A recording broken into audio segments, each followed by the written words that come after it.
there YouTube watching people, it is book review week on the Sable Court channel. This means that every day this week, Monday to Friday, I will be putting up a book review for you to watch and enjoy. When all 5 videos are up talking about the 5 different books, I will enter my ever so shiny and brilliant competition to win one of these books. All you have to do is wait to the last video and comment on it saying which of the 5 books you want to win. So keep coming back throughout the week, and then when Friday's video is up, you can enter and try and win one of your choice. Today's book review is on Welcome Caller, This is Chloe by Shelley Coriell. Chloe is funny, happy, bubbly, she wears a burrito costume for work, she faints at the sight of blood, and she had a really good group of friends at school. That is, until she comes back after the holidays and finds her former best friend hates her. She's turned the entire school against Chloe, and Chloe doesn't understand why.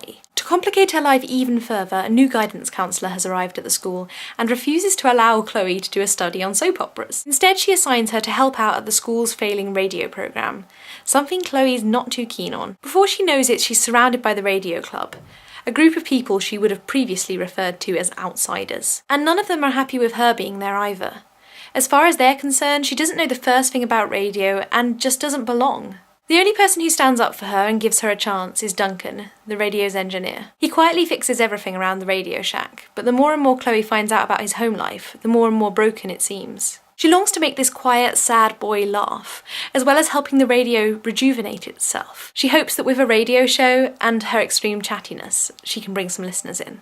I had a rather interesting relationship with this book. I started reading it and a combination of the slang and Chloe herself, because she was a first-person narrator, just really got on my nerves. I felt like I was in a bit of a silly American rom-com. However, it kept my interest enough to keep me reading, and suddenly, before I really understood what happened, it was 3 AM and I'd finished. After the initial hesitation, it really did grip me. Chloe's character did toe the line with stereotypicality, but she never went that far. In the end, I really did like her.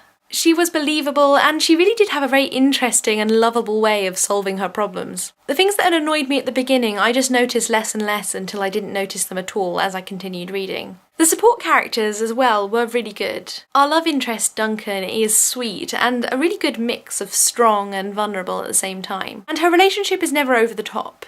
It's a part of the story, but it's never more so a part of the story than the other relationships she builds with the misfits in the radio club. As well as the radio club people, I loved Chloe's gram. She was a hilarious, ballsy old lady who lived in a trailer and had to have her car taken away from her because she'd driven it into an ATM. Coriell does tread a very careful dance though with the portrayal of that character. Although in some scenes she's a hilarious character, in others she has a very serious plotline. She's just been diagnosed with Parkinson's, and her and Chloe and the rest of their family are all trying to deal with this. Actually, I did have a slight problem with the portrayal of Parkinson's disease in this book. I have personal experience of people with Parkinson's disease, and what I've seen in them isn't what I saw in this book. Chloe's gram is constantly facing complications of the mind. She's forgetting things and getting confused, and it sounds more like Alzheimer's. Whereas Parkinson's disease, or what I've encountered of it at least, is a very physical disease. To be fair to her, there are probably lots of manifestations of the disease. It's just this one didn't seem to sit right with what I know of it. Still, regardless of the technicalities, I did quite enjoy this book. The fact that I read it in a single sitting is testament to that. The story was gripping. I did want to find out what had happened to upset Chloe's friend, what was happening in Duncan's private life, and ultimately whether Chloe's radio show would work. Anyway, what are your thoughts on Welcome Caller, This is Chloe? Are you a contemporary reader? Is this the kind of thing you might read? Might it be the book you try and win at the end of the week? Leave me your thoughts and comments down below and we'll have a chat about it. Otherwise, I will see you tomorrow with book review number 2. Bye guys!